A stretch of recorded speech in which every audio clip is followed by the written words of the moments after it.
What's up, Bum Monkey Mafia? It's the one and only Double T, the Dawn of the Mafia, and I am ushering in the new era with the one and only, the man with the power in his hand, the Foreman Red James. The Foreman Red James, because I get the job done. Red. Yes, sir. I've heard that you have a little caveat for the Bum Monkey Mafia. Little caveat. A little caveat. Something special. Some kind of connection. Oh, my connection with Bump Monkey? Yes, sir. Okay. Well, back in 2016, when the original Bump Monkey started, that's how I found out about Oklahoma independent wrestling. And so I have to thank you, sir, and the original cast of Bump Monkey for me really getting into Oklahoma independent wrestling and finding out where to go and how to get there, because I had no idea because I at the time I didn't know about Oklahoma fans or anything like that. I don't even know when Oklahoma fans started. A long time ago. I'm not even sure about that. It's before my time. But yeah, so I owe it to you. Thank you for putting out there where I could have found BPW and Compound back in the day, and that's how I found out Drake and everything like that, and started following everybody and stalking them. And so I was that one fan that was listening. He was the guy that actually listened to the shit. And just to let you guys know, in the background, that is the ring. We are here at the DG Dojo doing a podcast during training, so it's authentic. You're going to hear some more noises coming through. That loud bang is just the ring in the background. Well, I am excited that you are the first guest to usher in this new era. Tell me a little bit about your wrestling background. Have you been a fan for a long time? Oh yeah, I'm 34 years old. I've been a fan every day of 34. Those 34 years. It's been a very up climb road and a very down time, and then it came back up, and now I watch all kinds of stuff. I mean, I was talking to someone not too long ago that I watched ROH back in 2002 on LimeWire and Napster. So it was one of those things. Like, for the people out there listening, if you don't know what LimeWire is, it's what gave your computer AIDS. Yeah, it gave your computer AIDS, but now I'm going to feel bad if my folks listen to this and their computer shut down so many times because of me.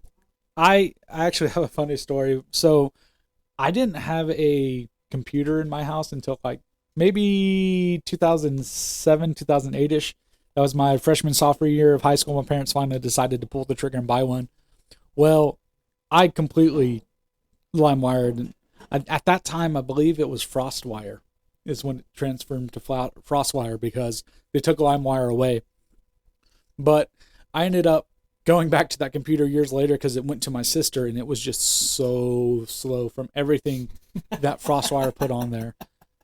Yeah. Now, here at the Mafia, in the past, me and Frankie V had very differing ideas on wrestling. He was more and I mean, I like it too, but more the psychology guy. He's an old school guy. He was trained by Tom Jones. Who's your favorite right now? Who's your go-to guy that you'll be like, anytime he's in this match, I'm gonna watch? Nick Wayne, GCW Nick Wayne. I find myself looking up Nick Wayne matches just because, like, if there's nothing on that I want to watch at the time, and there's wrestling on all the time, and or at least for me, there's wrestling on all the time. But I will find myself bored, and I will turn on a Nick Wayne or a Jordan Oliver match at any given moment.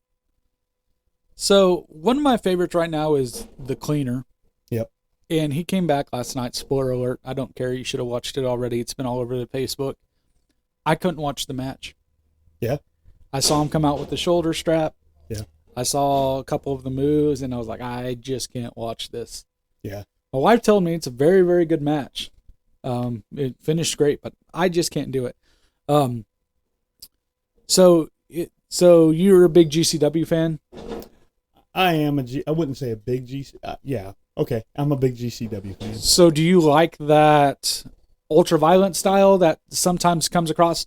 Because for friends that aren't familiar with it, it's Game Changer Wrestling. Yes. One of the people that is going to be a future guest, shout out to him, but Sam Stackhouse has been making waves there.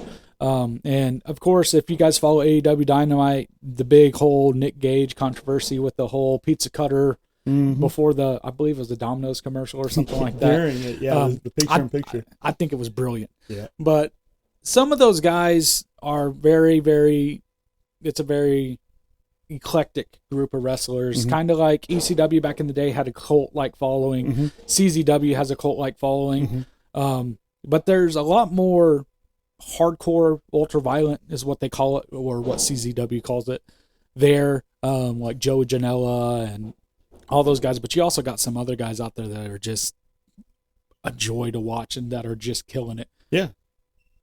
So are you drawn more to the purist side of wrestling, or are you more for the cage of death and the light tubes? And man, I'm not really drawn to anything because I believe everything is wrestling. I mean, I've heard comedic styles not wrestling. I've heard that the ultraviolet stuff isn't wrestling. I've heard all kinds of bad things. This isn't wrestling. This isn't wrestling. I have learned through my experience of watching, not through this, to enjoy what it is. There, not too long ago, everybody was complaining about WWE, about what they were giving out, and I had this is what it is. This is what it is for this part of the product. If this is what they are selling, then enjoy it. Quit critiquing it.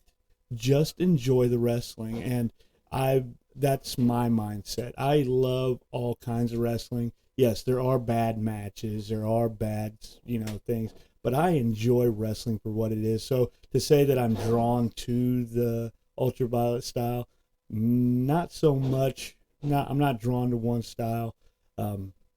I watch a lot. So I watch your Kenny Omega styles matches, the strong style, and then I watch Colt Cabana. Colt Cabana is like the most versatile person that I know of in wrestling. So I've actually met him. Yeah. And I don't know if he was having a bad day, but I mean, he was cool, but I was hoping for a little bit better of an experience. But then again, I mean, it is what it is. He just went through a wrestling match, so we know how that goes. But yeah. I get done with the match. You're still dealing with the guy that was in the ring. Yeah, I mean, but man, that's really refreshing to hear. So like I said before, I've always been the one. I like everything. I can watch. I don't know if our fans have heard of it, but DDT in Japan is a very, very comedic love it. company, but it's fantastic. Just there's certain things that they do there that will not happen anywhere else, but it works for that crowd. Yeah. The Japanese fans are they have two very different mindsets of the fans. There's the purists for New Japan, and then there's the people that like the comedic wrestling for DDT. And also, too, if you watch any of New Japan stuff, the fans don't get as excited as they do in the States. Right, they're non-responsive. Well, they clap. But right, so if it's something good, they give a golf clap. But I have noticed that for a lot of the, the Kenny Omegas, the Young Bucks, the Bryan Danielsons, AJ Styles, things like that, they have started to come alive a little bit more. But that's honestly, I mean, I will watch a lot of different wrestling. I will say I'm more of a wrestling consumer than a fan, simply from being in the business. And I don't know if this has happened to you yet, to where sometimes I can't just sit and watch wrestling without dissecting it, which is awful at points. Yeah, I've done that. I'm sitting here shaking my head at you. I have done that, and then I have to remove myself. I have to enjoy this. Stop doing this. Enjoy it right now, and if you want to dissect it, come back later. Right, and that's, that just comes from, like I said, when you know the inner workings of everything and things like that, it's just hard to not enjoy it. What's your favorite match? Do you have a favorite match of all time? Oh, favorite match of all time. Ooh. I would have to sit down and write about that. Come back to me later on that Okay, one. we'll get an update. Um, I see. I can't think of one set favorite match because wrestling has always been there for me. So I grew up in a very very small town in Oklahoma. So we didn't have like comic books or anything, but people always ask me, "Oh, are you into this?" Like, no, my hero wore jean shorts and a vest and flipped people off. I mean, Yeah. as young as I can remember, I can remember saying "Give me a hell yeah," things like that. But and I know we've talked about this on Facebook before. Kurt Angle, Yeah. Kurt Angle. specifically, I'm not going to say what angle Yeah. Yeah. because I respect the man. I'm glad he came through that, but Yeah. TNA Angle is absolutely my he favorite. is a monster. Yeah. I was talking to Logan Knight actually about this. I want to see like Lesnar have a TNA run like Kurt Angle did. Like bring that Lesnar out. Man, I don't. I would agree. But that would be scary. Well, no, because he kind of did that in Japan, in New Japan. Oh yeah. Back in the day when he was waiting on his contract. When he was waiting on his contract, and then he stole the belt and all that big blunder. So he did that a little bit, but I don't necessarily think he needs it. I right now personally think he needs to step away, not come back. Yeah. Simply because SummerSlam, for those of you that haven't seen it, I don't know why you haven't seen it yet. That was one of the craziest matches I've seen. Yeah. Just simply because, it was Vince retiring, this new era.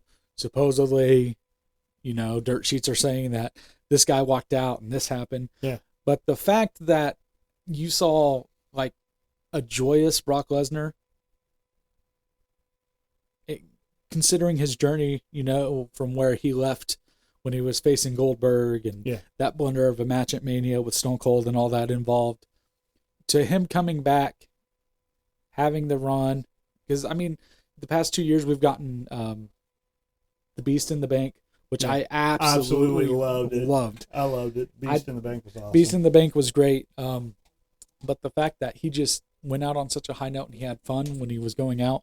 I mean, even the pictures, I don't know if you've seen them of him in the ring afterwards, that he took after it went off the air. He was you could just tell that he was finally happy with wrestling again. Yeah. And I'm glad to see that. So I don't necessarily think he needs to come back, but him having a run with that vicious streak in... Oh, I'm not saying vicious streak. I'm just saying how outrageous Kurt Angle was in TNA. Yeah. And in the Indies. That's a really good match to watch. I think it's at the Cow Palace, but it was Cody Rhodes, Kurt Angle at the Cow Palace in a steel cage match. I was actually just thinking about that, the moonsault off the cage. Yeah. Absolutely brilliant. And I've always been a Cody Rhodes fan. Me too. But that's one match that I was actually going to bring up. And another match is I'm a closet Shane McMahon fan, a little bit old school Shane McMahon, but just the amount of respect I have for them for the King of the Ring match with the plate glass. Oh yeah, that's up there. That's one of my favorite matches. But I don't necessarily have like a set in stone like this is my favorite match. There's so much I can't do it. No, there's so much. I mean, because you can look at New Japan, all their matches. I mean, hands down, the most athletic company out there, hands down. Yeah, I mean, if I had to bring in New Japan, I'd have to say some of my favorite New Japan matches. And you guys can go watch these if you haven't. Shinsuke and AJ at Wrestle Kingdom. Yeah, Wrestle Kingdom. And then Okada, the whole Okada versus Omega rivalry was one of my favorites. Oh yeah, that drew me in. Any Jay White, the Switchblade is. Me and my friends were like at Jay White when he first went to Japan.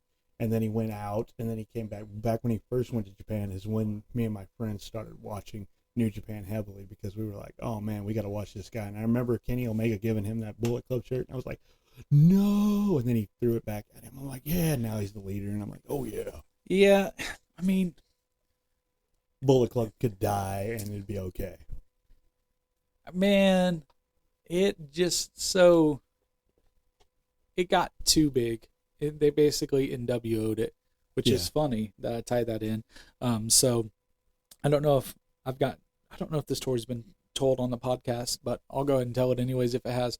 So me and Frankie V did a show in Weatherford, Oklahoma, and we had the esteemed privilege of driving Mean Gene Okerlund when he was still alive. Nice. So it was me, Frankie V, Mean Gene Okerlund, and Eric Bischoff all in the car. And what's supposed to be about a 45-minute drive turned about 2 hours because of the storms that were happening, because everybody was driving so slow, roads were flooding, whatever. And Eric Bischoff actually said that he got the idea from NWO, or for NWO, from New Japan Wrestling. Right. Because in New Japan, they were running factions at the time. Yeah. I just think it's kind of proper, fitting, that Bullet Club, Bullet Club is still over. Yeah. But that's because it's the Bullet Club. Yeah. It's basically the D-Generation X of New Japan, but way more successful, in my opinion. Really? Because you can take almost any person that's been a major part of New Japan, AJ, Balor, Kenta, or any major part of Bullet Club, I should say, not just New Japan, but AJ, Balor, Kenta, Hangman, Kenny, the Young Bucks, stand alone, those guys will all flourish. You can't say that about D-Generation X. You can't say, Billy Gunn. I'm a huge Billy Gunn fan. Huge Billy Gunn fan. But you can't say Road Dogg would have the same caliber. Road Dogg was good, but I do not think he was at Billy Gunn's level.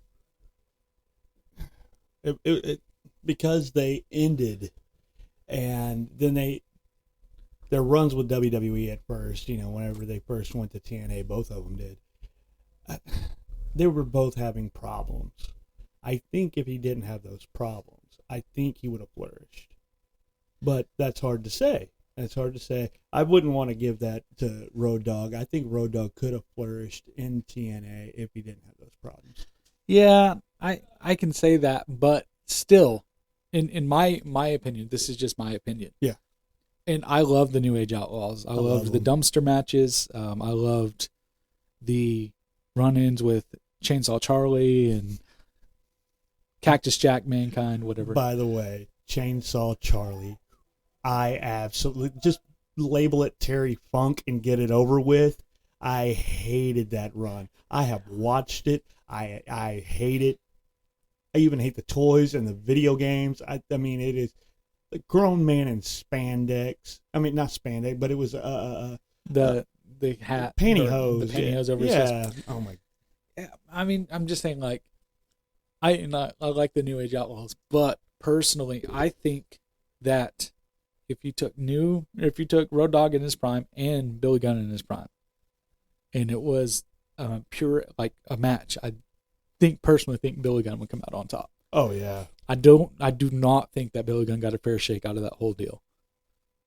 Man, Billy and Chuck were on point. He got a great run in WWE, dude. He got a fair shake in his single run. Are you talking about? Yeah, I'm talking about a single run. Because here's that, and that's what I mean by better than DX. So you have China, yeah, and I'll include her in there because she deserves it. She should be in every Hall of Fame for wrestling that there is that she was ever a part of. She had to have, she had to have somebody for the personality with her. She had to have Eddie Guerrero. She had to have Triple H. But she was a great talent. Yeah, see, but that's the thing, because she got pigeonholed into that role. It's kind of like the New Age Outlaws. That's what I was saying with Bullet Club. That's why I consider them a better faction than DX, is because you could take those people away. Tama Tonga. Oh my God. Right. I wish he was the New Japan champion. So you could push them. Yeah. They could all get a good singles run. Yeah. But look, honestly, Road Dogg without Billy Gunn. Meh.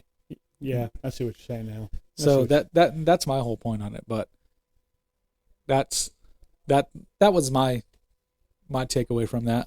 What about the aces and eights? What did you think about the aces and eights? I dug it. I dug it. Definitely one of the most underrated factions in all of wrestling. Oh yeah, it's absolutely brilliant. My wife's gonna kill me for that. I'm not a Hogan fan. Yeah, no, nobody's really a Hogan fan. No, my wife is. Oh. She loves Hulk Hogan. Oh no, like absolutely loves him. Like I have a Hulk Hogan shirt, and she tries to steal it all the time. But man, what you gonna do now, brother?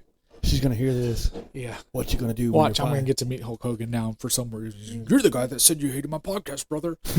Or you hated me, brother. No, I just wasn't. I was much more of a WWF kid. Oh, see, I was opposite. Well, see, I got into it with like the NWO, but like I said, I grew up in a very rural area, so we didn't always have those channels. Yeah. Like growing up, I didn't get SmackDown for like whenever they were doing like the different channels. Mm-hmm. I didn't get SmackDown until like steadily, and it was often on then. And this is when Eddie and Ray were fighting over Dominic. Yeah. So we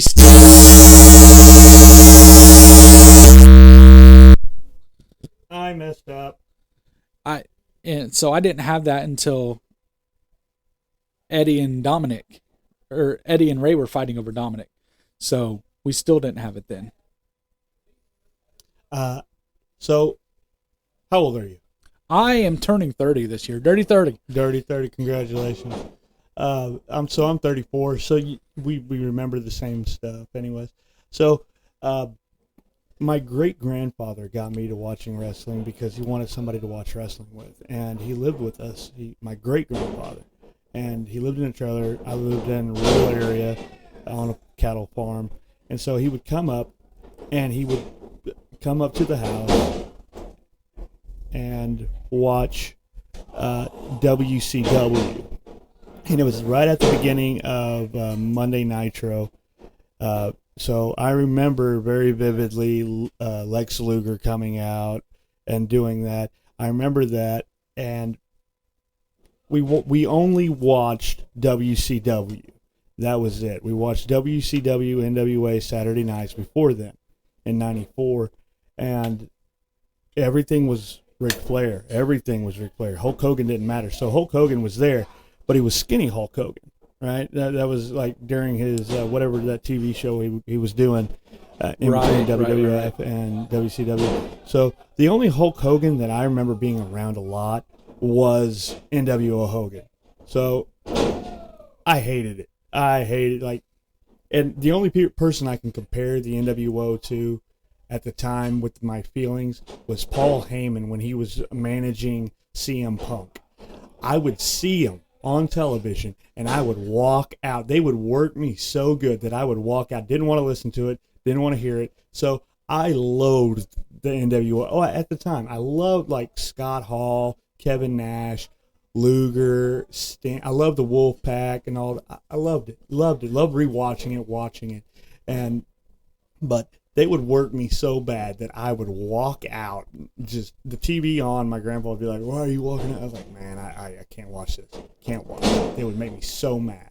Yeah, so I mean, I started picking up more when like NWO came on because my friend, he had satellite, so he would record it and we'd watch it at his house.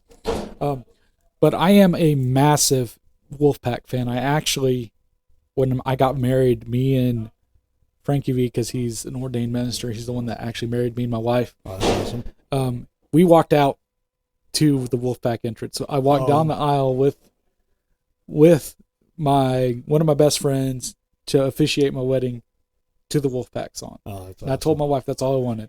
And my suit, my suit was that red. Yeah. My tie was a darker gray. So I was flying all the mass destruction. I was flying all colors, and man.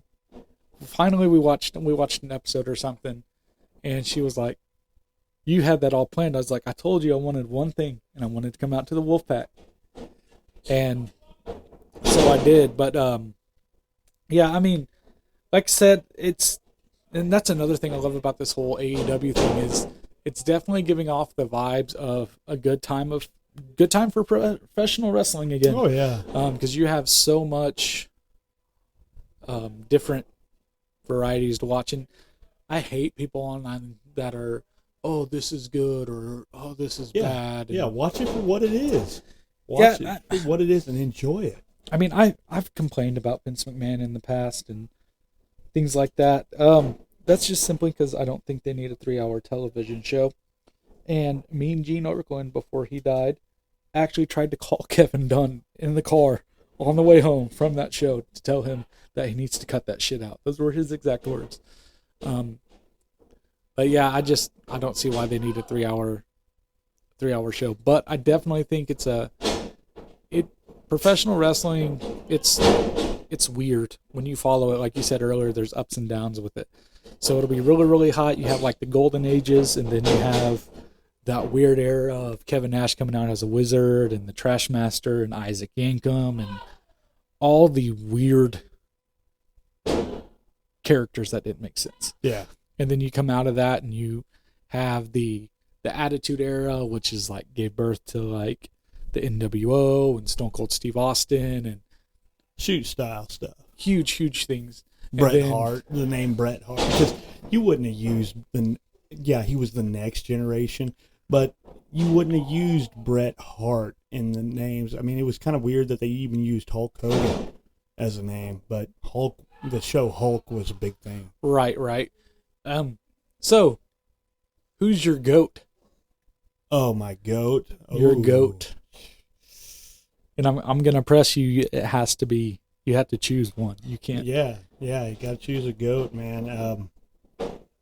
Got to go with the greatest of all time. I think I've watched more Ric Flair matches than anybody else. Ric Flair's my GOAT, man. I mean, that's really easy to say. I get it. I get the look on your face right now, like, oh my God, you're really gonna go with that? No, but I grew up watching him as the world heavyweight champion. I remember whenever in '92, I remember him going to WWF. Put it close.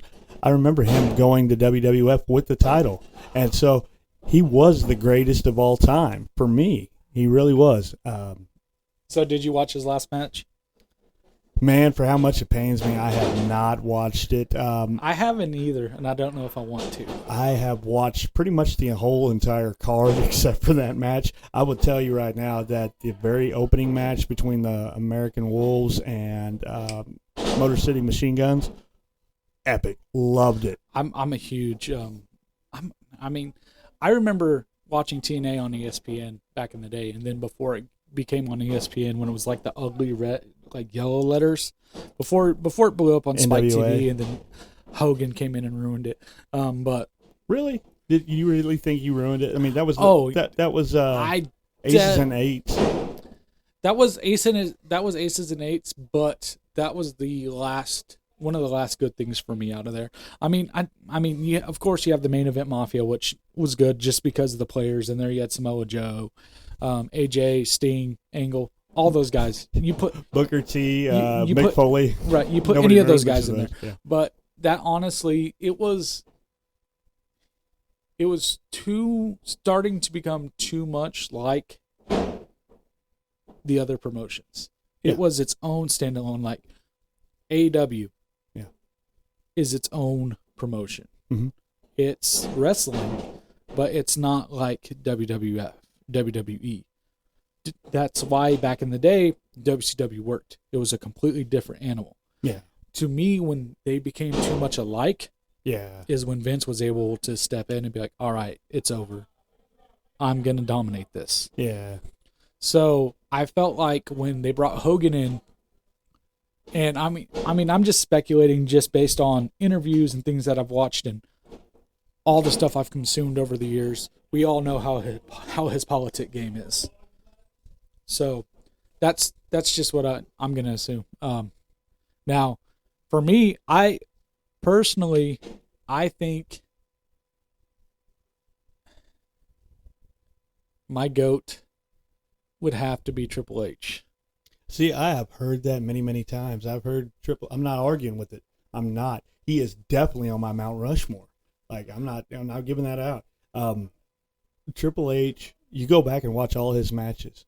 There's so many versatile matches. I mean, Stone Cold's greatest match, if you look it up, it is listed as him and Triple H as the triple hell match, 3-match, whatever. Yeah, 3 stages of hell. Yep. And so, and him and Randy Orton are listed on a lot of people's greatest matches ever, which is telling you they are some of the GOATs. And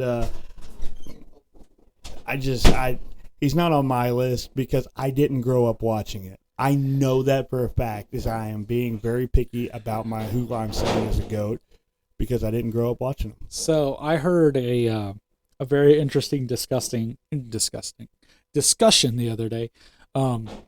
So somebody said that Ric Flair is not on Stone Cold and The Rock's level because Ric Flair can be the greatest of all time, but who would have a louder pop in their prime, Stone Cold or Ric Flair? Oh man, no, like even Ric Flair, whenever he's done interviews, greatest wrestler for him is Shawn Michaels. Greatest entertainer for him, Stone Cold Steve Austin. So The Rock and Stone Cold and Triple H all were very, very special because of how much they were over, man. I mean, how much exposure they got. That too. How much exposure they got because Ric Flair, and I'm not making excuses by any means, but Ric Flair wasn't in a time that was putting on weekly television. Yeah, he was everywhere. He was everywhere. Wrestling 3-5 times a week, but not in the same place and not on national TV. Yeah, it was on local channels. And so he wasn't wrestling on that national television. And whenever SmackDown came around, that just made The Rock even more pop. So, yeah, they are the greatest entertainers of all time. Greatest entertainers of all time. And yeah, that's a great thing to say. I'm not like, Stone Cold would sell out of merchandise every town he went to. Live event, on national television, didn't matter. They couldn't get enough merchandise to the venues to sell out because everybody wanted it. But there was no merchandise lines for Ric Flair. I'm sorry, like there was not really a thing for T-shirts. Right. And one of the earliest shirts was Terry Funk, Dusty sucks eggs, and then Briscoe brothers. They were just trying to promote their car wash, right? And so that's how it all started. And so that was the same time as Ric Flair. So it's hard to say who would sell more. Yeah, I heard that argument, and I was like, that is one of the most ingenious questions I've ever heard. Mm-hmm. Simply because you can't compare the two. No.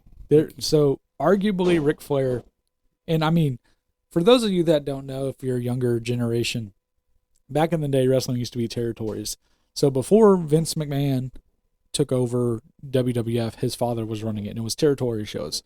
So pretty much you had WCW, Rocky Mountain Pro, WCCW, probably way more that I can't think of right now. Oh, yeah. I seen a map of it the other day, and I mean, it stretched everywhere from San Francisco all the way up to Maine. And then you had like the Memphis wrestling, which was like where Jerry the King Lawler came about, and Randy Savage came up through there. And yep. So you had all these places. So you had guys like Ric Flair, Dusty Rhodes traveling and wrestling each other 4 or 5 times a week. That's all they did. They just traveled and wrestled. Yep. But it wasn't a national exposure. So that's why I think that's a smart, like that's a, based on, if you're basing it on ticket sales, you're basing it on pop, then you may not consider Ric Flair the GOAT. Yeah. But you're not gonna think of Harley Race. But guess who gave Ric Flair some of his best matches to even call the GOAT?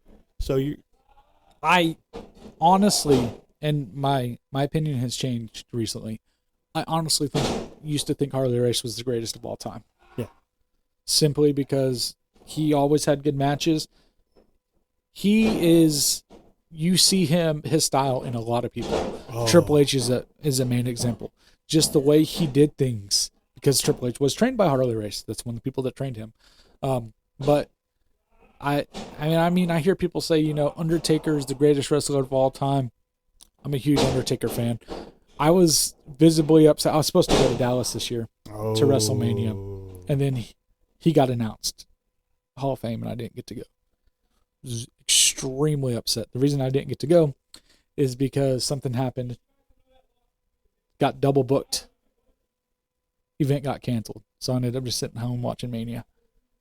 But I had some friends reach out to me and see if I wanted to go with them, and they were like, "Oh, you can ride," and I was like, "I don't know. And then I heard this great story. Let me tell you this story. I know a guy, and I know you know him, but he went with his brother, and they went down to WrestleMania, and I said, how was night 2, man? How was night 2? What was Stone Cold was on, right? Night 2 or night 1? No, he was on night 1. yeah, he was on night 1. Okay. So I asked him, I said, how was night 1? He goes, oh, man, I drank too many of those $12 beers and I passed out.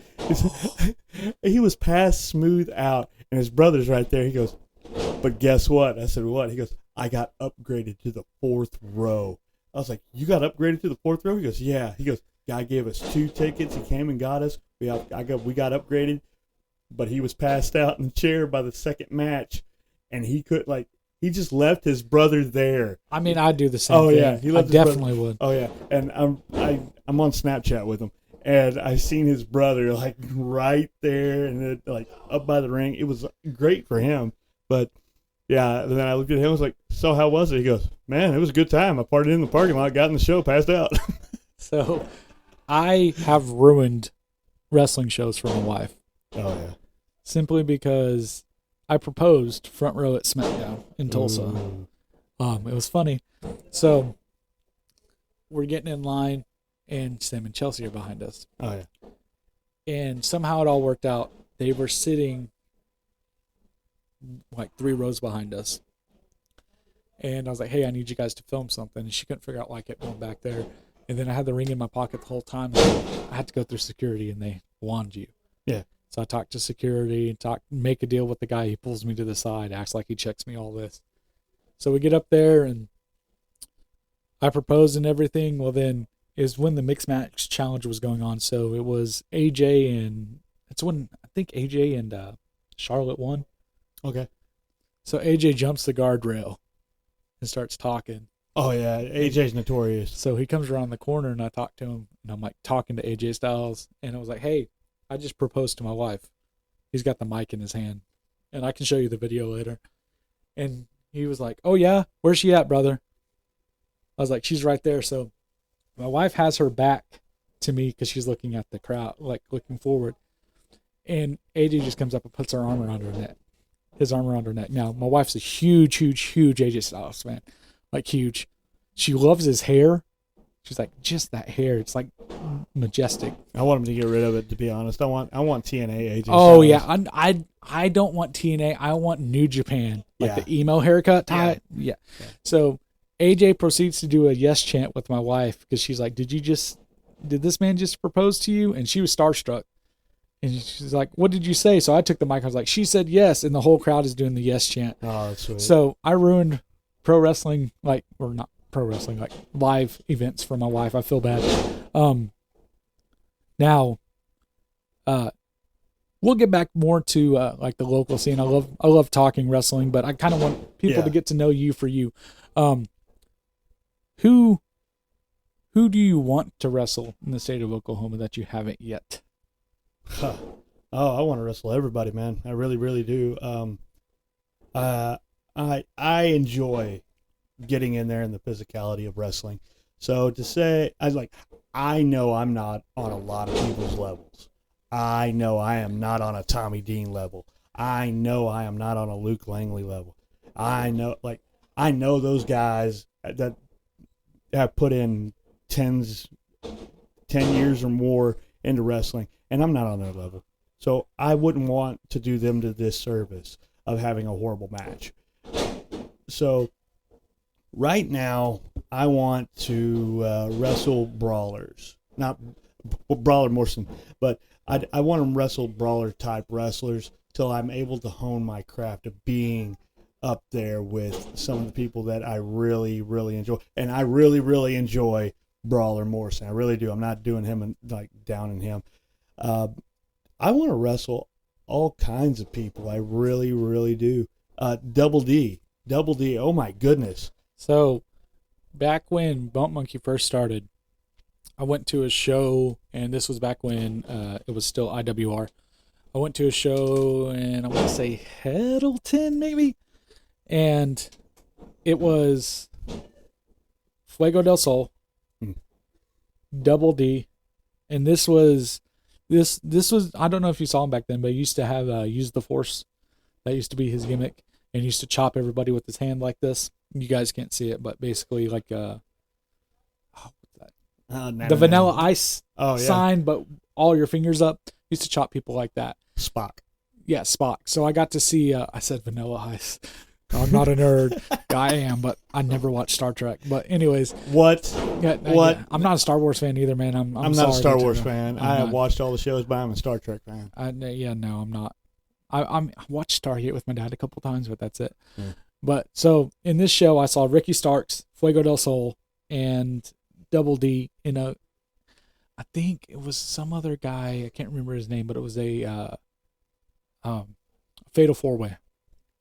And that was one of the, that got me hooked. Because up until that point, honestly, I had seen live shows like WWE live, house shows, but I'd never seen independent wrestling live. Oh. So that was probably my second or third show seeing it live, and Double D is on my list of people that are underrated in this state. Double D, Montego Sika, Fuego. I was underrated. He's not underrated anymore because he's catching the world on fire. But they're definitely some of the most underrated workers in this state. Oh yeah. And I honestly, I think Double D could have a good match with anybody. Last Double D match I watched was another triple threat match, and it was him and Fuego del Sol and Mascalero Porpa at Core up in Sand Springs. And that, oh my God, like everybody was firing on all cylinders. It was everywhere, and it was a lucha style, like it was something out of AAA. Like it was so everywhere. It was all through the audience. It wasn't just in the ring. It was in the ring, out of the ring, on the stage, everywhere, and it was so amazing. And I can't say enough good things about all three of them. Double D, wow, would love to work with Double D. So, if you could have a match with any professional wrestler, and I have a feeling it's going to be Ric Flair, but any professional wrestler, past, present, they can be signed from anywhere. Who would it be? Terry Funk. Terry Funk. Would you do a exploding barbed wire death match with Terry Funk? Yes. I respect that. Yes, I would want to have his NWA style Terry Funk back when he first won his championship. But if Terry Funk was like, we're going to have an exploding barbed wire match, let's do it, Terry. Yeah, Terry Funk's one of my favorite guys. Man, it's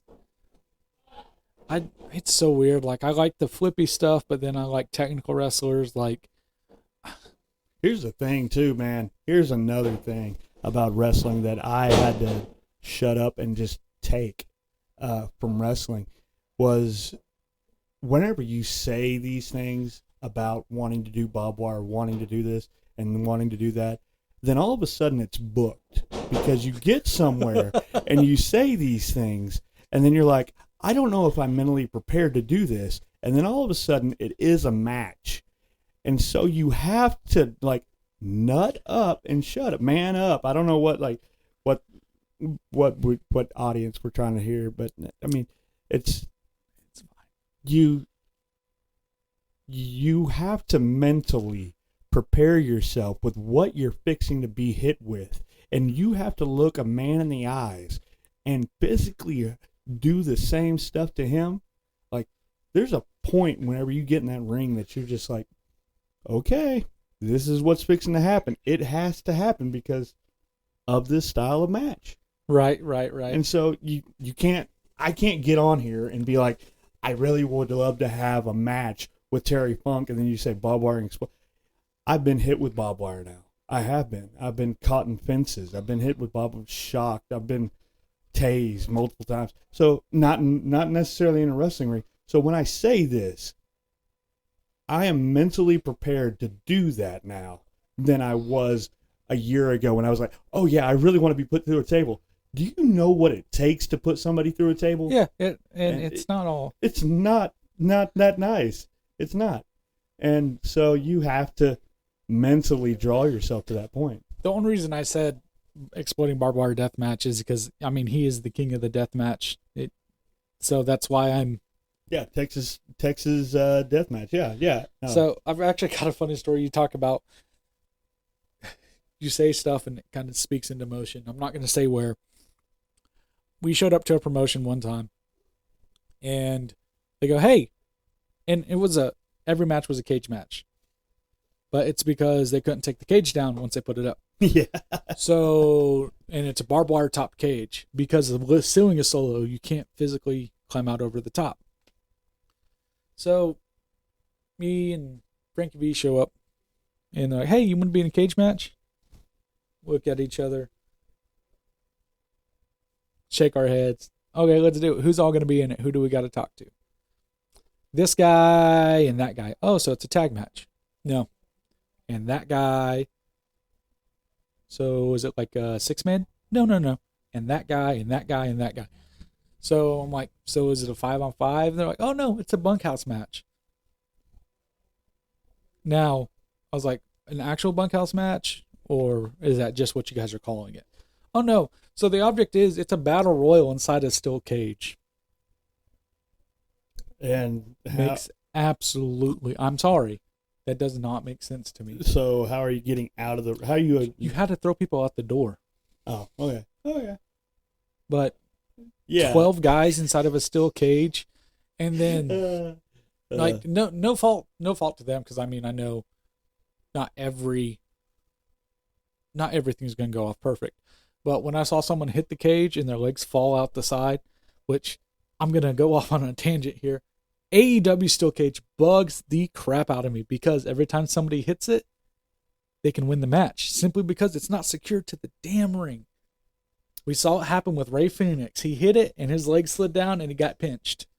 I saw a guy legitimately hit the cage at this show, hit the cage, both feet hit the floor. Crawl back in the ring. I was like, what? He's out. Nope. Had to leave through the door. That's the rules. Had to leave through the room. So it's just that just brought that up. So I've actually almost was in a barbed wire steel cage match with about 20 other people one time. And here's another thing. Like, I hope to God that Mitch Onyx beats Brawler Morrison at the steel cage fights on September 10th. Is it? Because, yeah, I put it into fruition. I put it out there. Oh, I want a cage match. But then if Brawler Morrison wins that match, I have to have a 5-minute cage match. With Drake Gallows, who... Yeah. So I kind of put that into fruition because I put that out there as like a wish list kind of stuff. It's like, oh, I want to have a GCW style death match. And then all of a sudden it's like, oh, you're going to have a bunkhouse match with Brawler Morrison. Oh, I want to have a cage match. Oh, when Brawler Morrison wins, you're going to have to go 5 minutes. Hold on. When he wins, what do you mean? It's like, oh, well, it's going to be him and Mitch. Well, Mitch has a chance. I mean, so don't put stuff into fruition that you don't think that you can mentally prepare for. And, you know, to be honest, like, I have a lot of tools that I'm putting in my bag to bring to this bunkhouse match. So I was like, I have to look at it and go, am I okay with getting hit in the face with this before I put it in the bag? And that's something right there. Yeah, that's tough. And be careful signing checks. Oh no! Like, you see these teeth? You see these teeth, man? I'm missing these teeth. I actually one time accepted a Drake Gallows challenge and ended up in a match with Drake Gallows. Yeah. Got F5'd, or sorry, got the emo killer. That's what he was calling it back then. But yeah, man.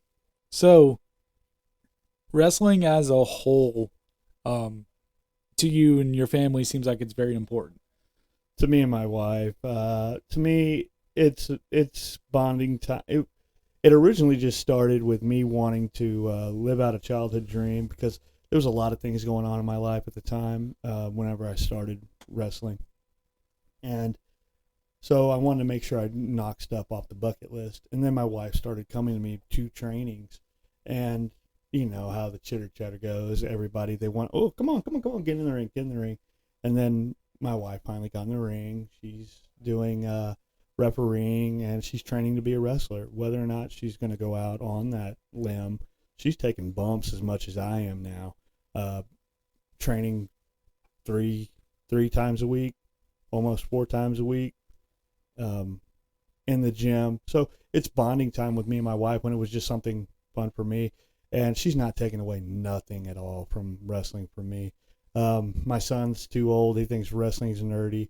My daughter loves women's wrestling. The women's wrestling, Luna Nightshade and Nova Phoenix and Skylar Slice. She loves the women's wrestling in particular. So to give my daughter, who's 10 years old, somebody to look up to and go, oh, you can achieve whatever you want to do, and here's a strong woman who can do it.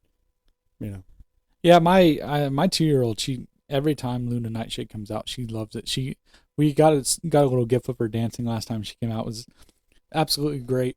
But we are getting towards the end of the show here, folks, and there's one thing I am going to keep going, and it is time for one of our most infamous questions.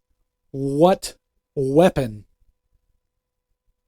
Any weapon you want. I've had somebody say a gun. We've had a giant adult toy. Nice. What would your one foreign object be that you could use in a match, no matter what it is? I've heard gun, pickaxe, plenty of stuff. Brass knucks. Brass knucks? Brass knucks. Going old school, huh? Old school. Personal.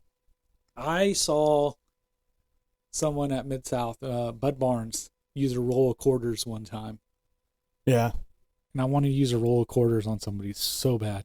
I probably shouldn't say that because it's going to end up coming to... I'm going to get pegged with a dude, I'm telling you, there's something about like saying this stuff out loud that you got to be able to get hit in the face with. Like, if you don't think you can get hit in the face with a roll of quarters, like, I think it would be cool to watch like at least one quarter stuck in your head. So... Yours in particular, not mine. The way this happened is he hit the guy, and when he hit the guy, the quarter pack exploded. Yeah. Absolutely brilliant. I loved every second of it. But I like your old school feel of that. That's very, very down true to the person that Joshua James is. Yeah. So I've enjoyed this interview with the one and only Red James. We look forward to seeing him in his upcoming matches. August 26th here at the VFW. He's in a bunkhouse match against Brawler Morrison. And then we have so much more going on. September 2nd is actually the Friday night fights at the New Beginnings Gym. Oh, there's... and yep. We may be seeing Red James in a steel cage against the one and only Urban Legend himself. Urban Liar. The Urban Liar. I didn't say that. Urban Liar. And then September 10th, right here at the BFW 9625, is the UWO Red Dirt Wrestling It's combo. a 2-show event, so you guys will definitely want to come out to that, see what all is going on. Once again, I want to thank you so much for listening to the new era of the Bump Monkey podcast. I will let my esteemed guest give his own exit if he would wish. Oh, give my own exit. Well, all right. My name is Red James. I'm the working man with the power in my hands because the foreman always gets the job done. Thank you guys so much for letting us grace your ear holes once again. Be sure to follow us on Facebook and YouTube and look out for more content to come.